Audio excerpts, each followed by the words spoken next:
Hello everybody and welcome to From Book to Cook. My name is Paddy.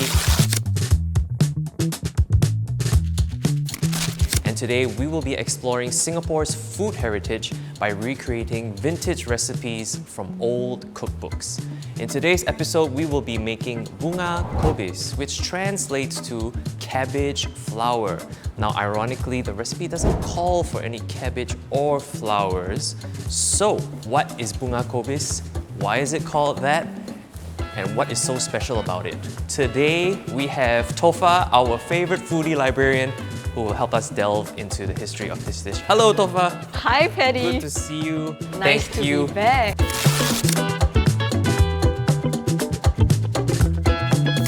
So, can you tell me a bit more about Bunga Kobis? The name is Bunga Kobis because it resembles a cabbage I see. when you cut it open. Okay. It also has the imagery of the flower that is blossoming. How did you come across this recipe? I found this recipe in a 1986 published cookbook by this lady called Hajjah Asfiah Haji Abdullah. The cookbook is called Hidangan Warisan Kita, Right. which translates to our heritage cuisine. This dish, Bunga Kobis, was in the final chapter called Gubahan, which translates to something like arrangement. It is specific to the arrangement of dishes special to weddings and large occasions. Yeah. So this is actually a dish that one would make as a gift for a bridal party or a groom's party. So today we have to make pastry. Okay. And also the filling that will go into the cabbage. So we'll be making by right 6 layers. 6 layers. We aim for 6 layers. Okay. Yeah, but it's very technically challenging. I mean for me, but I don't know for you. Yeah. Okay, we'll find out. I mean, I'm here to help you today. We have, these will be... These are the aromatics, Okay. the spices and herbs for the filling. So we have chili, garlic, ginger, red onion. That is cumin. Cumin, we've got fennel, cinnamon, and clove. And all of that will go into minced beef. Right, okay. And over here we have the ingredients for making the dough Right, from scratch. from scratch. Not doing any pre-made. No frozen dough, no. Okay, just like how in the recipe. Yes. Get So started. let's make the dough first. Because the dough needs a bit of time to rest. Right, So we'll start with the dough over here. I can help with that. Okay. Just over here, so I just sieve it in here. Yep. How much flour? So there's 300 grams of flour. 300 grams? Yep, 300 grams of wheat flour. Was this what was traditionally used as well? Well, traditional or like more traditional Malay kuih or recipes wouldn't use wheat flour. Most of them would be made from rice flour or glutinous rice flour. For example, your kuih putri salad, glutinous rice base with a custard on top. Wheat came later in Malay cuisine. Right. The use of wheat flour. So for Bunga Kobis, like what time period in history was it more common? I think it was in Singapore. There was a vogue for it in Singapore sometime in the 1980s. In Hajjah Asfiah's cookbook, which was published in 1986. It was one of the dishes, right? If you look at some of the newspaper articles or like advertisements in the Berita Harian in the 80s, people would want to learn or hold classes about how to make this roti kobis. So it goes by another name, roti kobis. But for Hajjah Asfiah, she has beautified the name a bit. Right. Make it sound more grand, more interesting by calling it flour, Bunga Kobis. Okay. So the flour is done. So the flour is done. Yes. We shall go with the ghee. Ghee. Yeah. And 1 egg. Let's crack the egg. Right into here? Yes. Okay. Okay, here we go. I'll just add some salt Okay. to taste, not too much. Okay. Okay. Clarified butter. Mix them all up together. So we do need a bit of water. Water. I'll get you some water. Yeah. How much water? Give me about 150 ml. 150 mils. Got it. So when you're making this, you kind of have to feel the dough. So for Hajjah Asfiah, she describes it as epok-epok dough. Right, so her reference for this dish is another dish. It's another dish. Which I guess makes sense because if people were familiar with cooking these at home, Yeah. then they would know like, oh, okay, But she compares it to epok-epok dough. Okay, you can add some water. some of it. Yeah. Add the water bit by bit, so Right. you can mix it all evenly and nicely. Yeah. Yes, now it's still very crumbly. Right, Okay, okay. takes a while. Okay, actually, if you don't mind, Yes, what do you need? can you help me take the silicone mat? This one here. Yeah. And this helps with... Kneading it a bit better. Nice. So I can mix it better. I think I just need to add a bit more water, but I'm trying to incorporate the ghee evenly first. Right. Okay, I think we need more water. So people at the time will be making this for like as a wedding gift? Yeah, so Celebration. for a Malay wedding, right, usually we have this thing called hantaran. So hantar is the root word, which means to send or deliver. So hantaran basically means a whole batch of gifts. Right. So usually the gifts will be placed on decorated plates, trays. Traditionally, the Malays would use something more valuable. Yeah. We'll just leave it here Okay. and we'll cover it with a cloth. Sure. Okay. We'll just put this here. Put it here? Yeah. Okay. Just let it rest.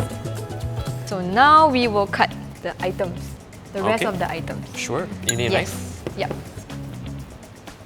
Okay. We need to dice chili. 4 chilies, 2 deseeded. I can help chop these up. Yep.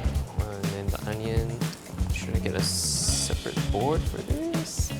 For the Chinese celery, don't take too much of the stem. Not too much stems, just Yeah, the leaves. the leaves and a bit of the stem. Okay. For the spring onion, I mean you can chop all the way to the bulb at the bottom. The bulb. Yeah. Got it. But what were the kinds of food that people would give in the So past? my aunt, my mother's sister-in-law, she was a mak andam. The author of the cookbook, Hajjah Asfiah, was also a mak andam. Mak andam. So mak andam basically means a wedding attendant. Okay. So she serves and she facilitates events and rituals for the bride and the bride's family. Right. But according to my auntie who was mak andam, she made this Bunga Kobis dish for my mother to be gifted to my dad's party. These dishes are made for special occasions because they're so laborious to make. A labor of love. Yeah, labor of love. Like one of the love languages, you could say. Yeah. Instead of like buying something or I mean the gift is in the service that you give in creating something that's so laborious and takes up so much Game console also can. game. So now I'm gonna chop the chili, which gives the hint of heat. I already decided these two, so that one will be full chili, Full chilies diced. sliced. This is all for the rempah. Yes, that's for the filling. Okay. So what else goes in after this when I put in that last chili? That's all. That's all? Yeah, then we can start frying the meat. Ah. Maybe I'll show you a photo, right? Yeah. Yeah. Thanks for bringing it. Okay, wait. So this is a whole album of sweet memories. Literally sweet memories from my parents' wedding. So this is at my mom's house. And these are the guests, void deck. Yeah. You know, very elaborate wedding. Yeah. You see? This one? Yes. That's Bunga Kobis. Yeah. And it's like opened up.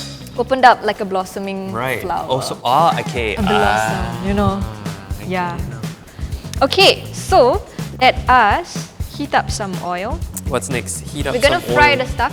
So just add about 50 ml. 50 ml. Okay. Oh, we're browning the meat, is it? Yeah. So we fry the rempah first. Okay, so we fry this until more of the aroma comes out, the fragrance. But make sure not to burn this. If you burn the rempah, your dish will taste bitter. So we're just kind of like tempering Yes. the spices. So just control Waking your them up. heat. Yeah. So I'm putting half of everything. So half of the chili, half of the mix of spring onion, and the Chinese celery. Okay, so it's wilting down. Okay. At this point, we can add the meat. Okay. So you just fry it down a bit and then we can add some water. Okay, because it takes a while for the oil to heat up, so we should start heating up the oil. And what oil are we using? We're using groundnut oil. I've changed it to groundnut oil. Okay. It's a higher smoking point, so less likely to burn the oil. Okay, in the meantime, while it cooks down, maybe you can portion the dough. So for 6 portions, the first portion should be 6% of this. 6% of 500 grams. Yes. Okay, I got quickly to watch. That's 30 grams. Okay. So you need 30 grams for that. I have to pinch off 30 grams. Yes. And then you measure 30 grams for that. Dang, okay. Okay. So you put that here. That's the start. That's the first. Next. This is First right layer. all the way inside. Yes. It's like measuring out Play-Doh. 48. Is this 1 more gram? 49. Okay, great. Okay, I'm gonna turn off the fire for the filling. Oh, nice. It's all dried out. And I'm gonna add the rest of the raw stuff and just mix it. Okay. The last layer should be 27.5%. Okay. Before that, you need to crack 3 eggs into this measuring cup. So you add some salt to the egg, not too much. And you just lightly beat the egg. Because I'm pretty conservative when I make the layers. I don't overstuff the layers. You don't want to break them. You want to break the layers. So you line the plate with a kitchen towel because there's going to be a lot of oil. Let's get this Okay. So we're doing the first layer. first layer. Basically, make a round circle. Make sure it's not too thin so that you don't break the dough. Done. So you just put a bit. So also don't put too much first. Okay. In the middle. Then you put a bit of egg. Then you fold it. Okay, I actually can add more, but never mind. We play safe, play safe. Make sure you pinch it a bit so that it doesn't open when it's fried.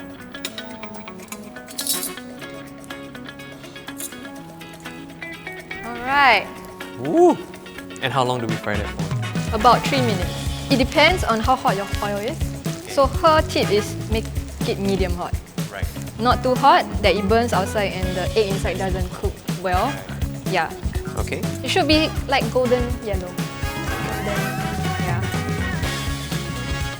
I think it's okay. Okay. So you drain it.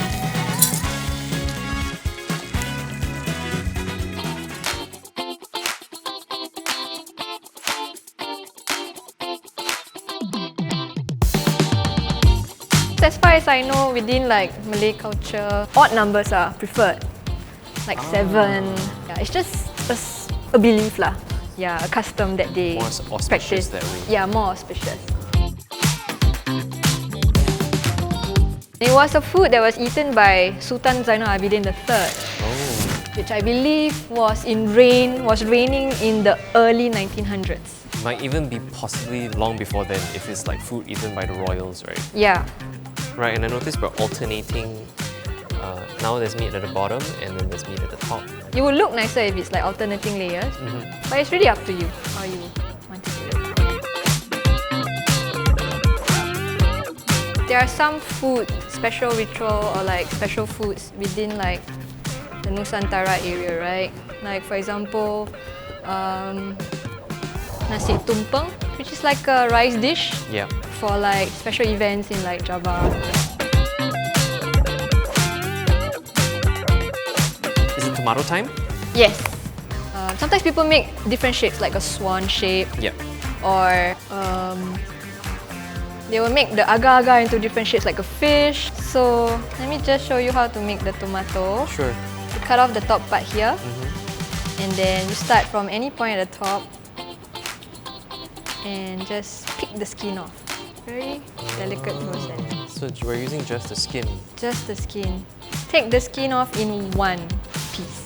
One piece, one. So you twirl around it, Long piece Cut. of banana skin. the skin off round and round. And then once you have that one piece of skin, you can shape it into a rose. Yeah, you need a sharp knife. If your knife is not sharp, Yeah, you gotta be careful with it that. won't work. Okay, I did it. Nice, perfect. So then you turn it inside out. Madam Hajjah Asfiah, the cookbook writer, she also has a Ramadan food stall Oh, during the fasting month. yeah. So even till today, you have a bazaar outside Sultan Mosque. She lived along Busra Street, right? Right. So the store was just her house front. Okay, the flower is looking like a flower. Look at that. Wow. Not bad, not bad. Very cute. So pretty. Voila, Yeah. librarian-host. Oh, what? Shall we plate it up and try this dish? Okay. Yeah? Alright, let's Okay. cut into it. Stress. The moment The we've moment all of been waiting truth. for. Right. Oh, it's very nice. It's like a layered murtabak. Yeah, Yeah. Layered murtabak. it really does look like hit a cabbage.